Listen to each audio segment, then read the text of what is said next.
Olá, meu aluno, olá, minha aluna. E aí, pessoal, todos bem? Tudo tranquilo?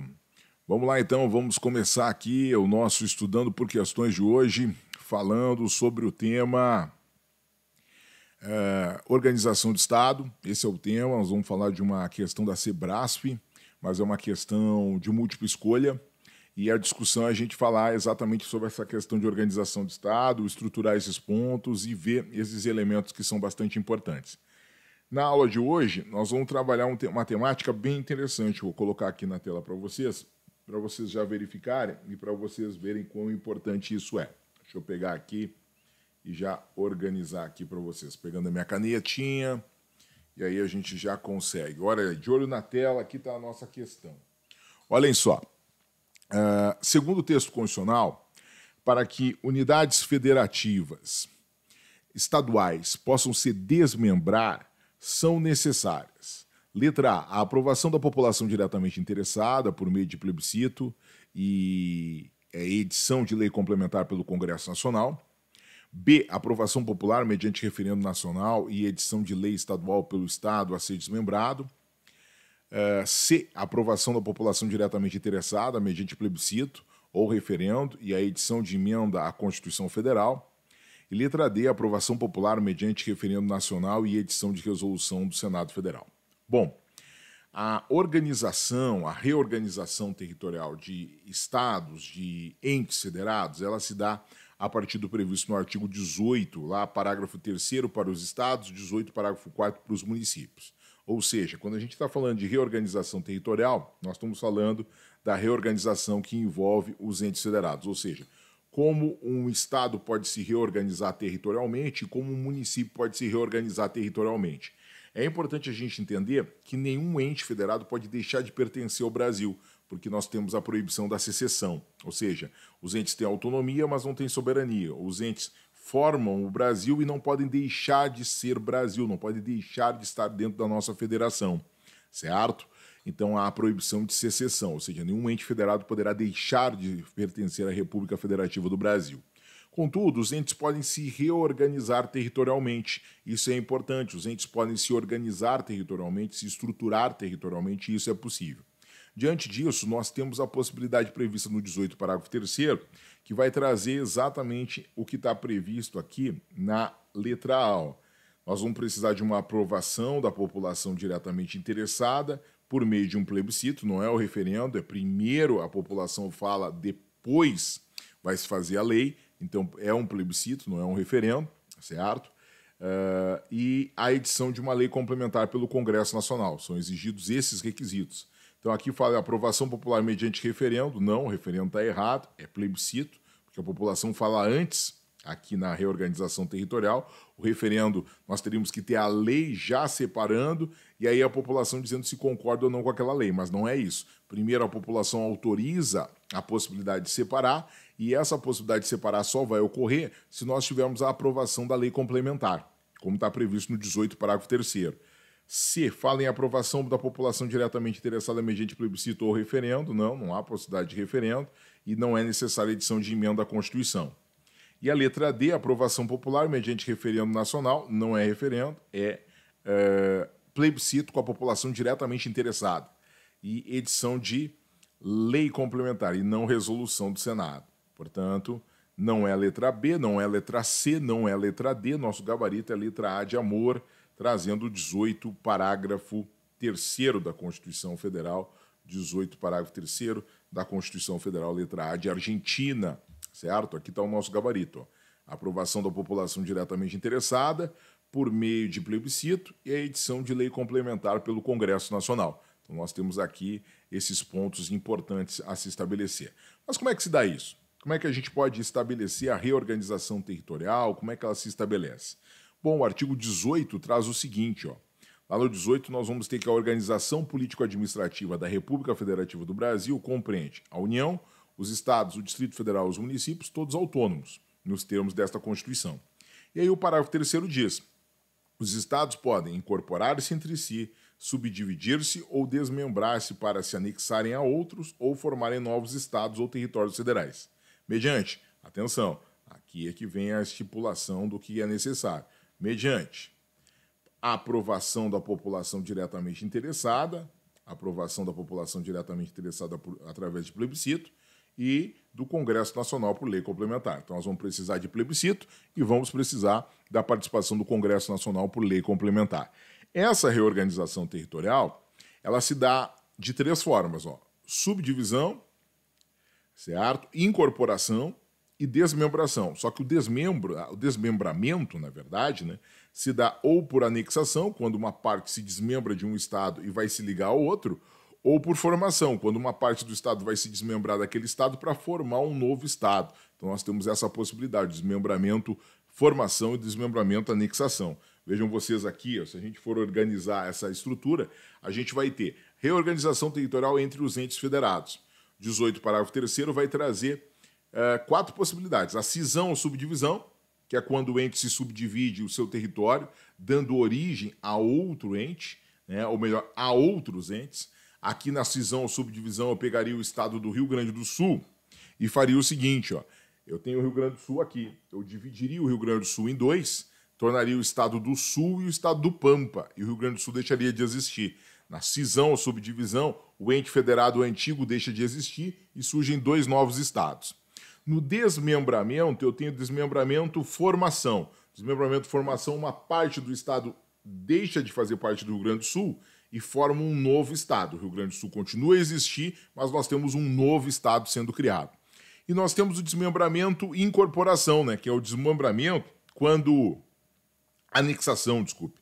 Desmembramento, anexação, ou até incorporação mesmo, porque é quando uma parte do Rio Grande do Sul se desmembra para se juntar a Santa Catarina. Então eu preciso ouvir tanto a população catarinense quanto a população do Rio Grande do Sul, porque aí eu tenho desmembramento, anexação. Então nós temos essas 2 possibilidades de desmembramento, temos a cisão e a subdivisão, e temos a fusão. A fusão é quando eu estou juntando, vou juntar o estado do Espírito Santo com o Rio de Janeiro, formar um estado só. Vou juntar o Rio Grande do Sul com Santa Catarina, vou formar um estado só. Isso seria a fusão. Em qualquer uma dessas 4 possibilidades, eu preciso desses passos previstos no 18, parágrafo 3º. Primeiro, plebiscito com a população diretamente interessada. Esse é o primeiro passo. O primeiro passo e essencial é o plebiscito com a população diretamente interessada. A consulta é requisito essencial, pois a rejeição por qualquer dos entes envolvidos vai inviabilizar o prosseguimento da reorganização territorial. O plebiscito é a autoridade máxima aqui. A população diretamente interessada se manifesta, e ela se manifestando favorável, quer dizer que será possível um processo de reorganização territorial. Se a população se manifesta contrária, não tem processo. O processo não avança. Foi o que aconteceu, por exemplo, no Pará, onde teve a possibilidade de termos uma reorganização territorial, 2 desmembramentos, formação, né? 2 desmembramentos, formação, onde nós íamos ter o estado do Pará permanecendo, lá com a capital Belém, e teríamos ainda o estado do Tapajós e o estado do Carajás. Mas não foi aceito, né, essa reorganização territorial pelo plebiscito da população diretamente interessada, da população diretamente envolvida, não aceitou esse posicionamento, não aceitou essa ideia, e aí então não houve o segmento do processo de reorganização territorial envolvendo o estado do Pará.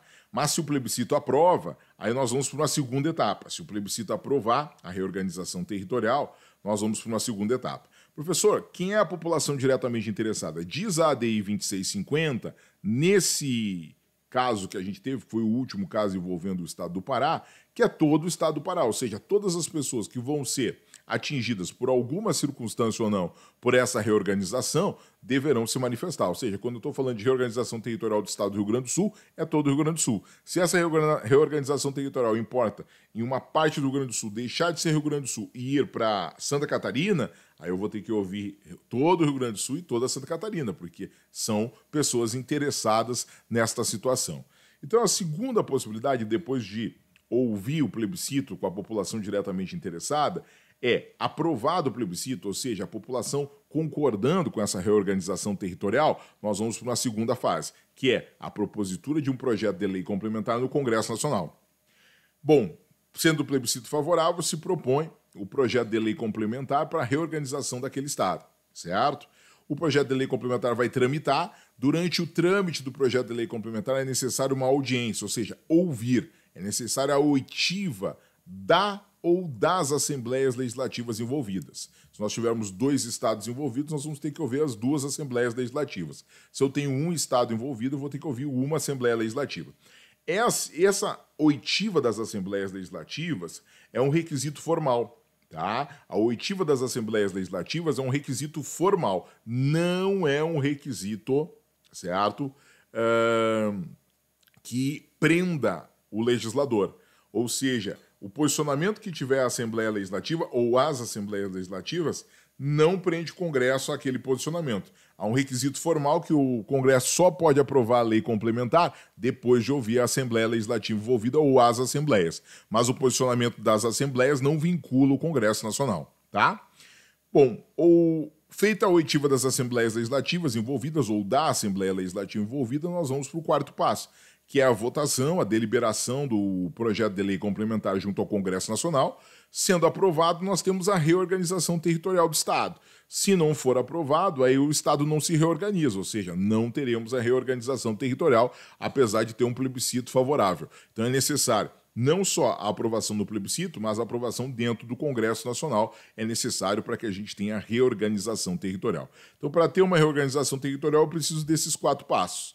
Plebiscito com a população diretamente interessada, depois autorizado a possibilidade de reorganização territorial pelo plebiscito, a população diretamente interessada votando favorável à reorganização territorial, nós vamos ter a propositura de um projeto de lei complementar dentro do Congresso. Durante o trâmite desse projeto de lei complementar dentro do Congresso, é necessário ouvir a Assembleia Legislativa envolvida ou as Assembleias Legislativas envolvidas.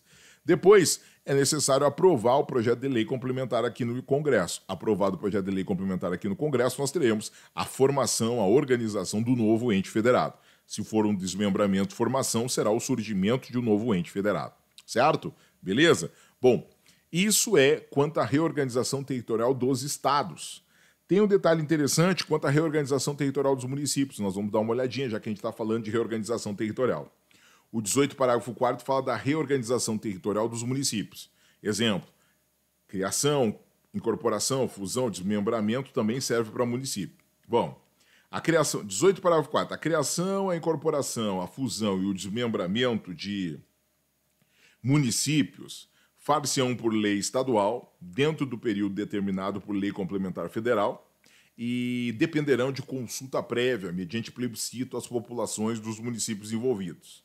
Após divulgação dos estudos de viabilidade municipal, apresentados após a divulgação dos estudos de viabilidade municipal, apresentados e publicados na forma da lei. Vou ler de novo, só porque eu repeti ali aquela questão dos estudos de viabilidade municipal. Então, vamos lá. A criação, a incorporação e a fusão e o desmembramento de municípios far-se-ão por lei estadual, dentro do período determinado por lei complementar federal, e dependerão de consulta prévia mediante plebiscito às populações dos municípios envolvidos, após divulgação dos estudos de viabilidade municipal, apresentados e publicados na forma da lei.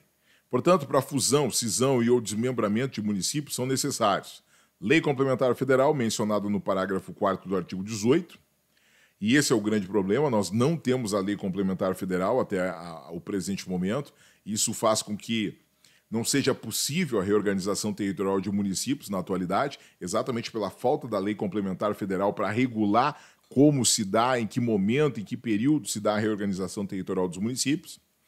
Depois, nós teríamos a necessidade do estudo de viabilidade municipal, que deve ser apresentado, publicado e divulgado na forma da lei.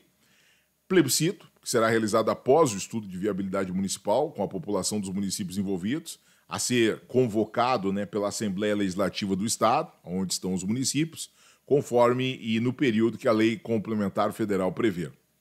E depois a lei estadual, o plebiscito aprovando, o plebiscito dando ok para a reorganização territorial daquele município, nós teremos então uma lei estadual que será proposta, um projeto de lei estadual, para criar, incorporar o município dentro do período fixado pela lei complementar. Por que não se pode criar município na atualidade no Brasil? Por quê? Porque falta a lei complementar que organizaria todo esse processo. Vejam ali, a lei complementar citada, deixa eu destacar aqui, a lei complementar citada no parágrafo 4º do artigo 18 da Constituição não foi realizada até o presente momento.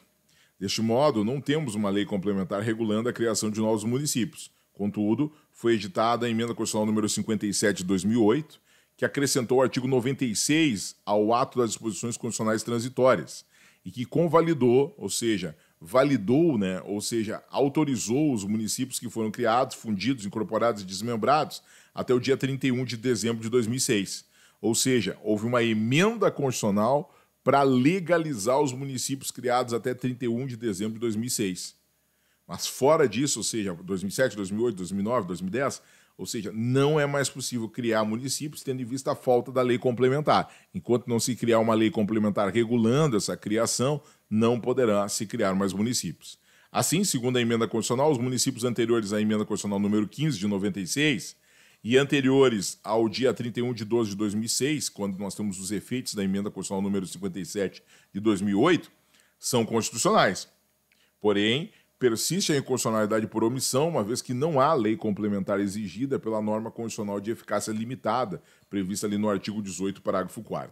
Então, nós temos todos esses elementos, nós temos todas essas construções que fecham aí o entendimento da reorganização territorial. E vejam, o tema que iniciou toda essa circunstância é exatamente o conhecimento da resposta da questão, que é a aprovação da população diretamente interessada por meio de plebiscito, e a edição de lei complementar pelo Congresso Nacional. E aí a gente veio caminhando até chegar ao como se reorganizam territorialmente os estados, como se reorganizam territorialmente os municípios. E chegamos exatamente a essa conclusão, conseguimos compreender como funciona a reorganização territorial dos entes e que acontece, diariamente acontece muitas vezes essa discussão da reorganização territorial. Beleza? Espero que tenham gostado da nossa aula de hoje.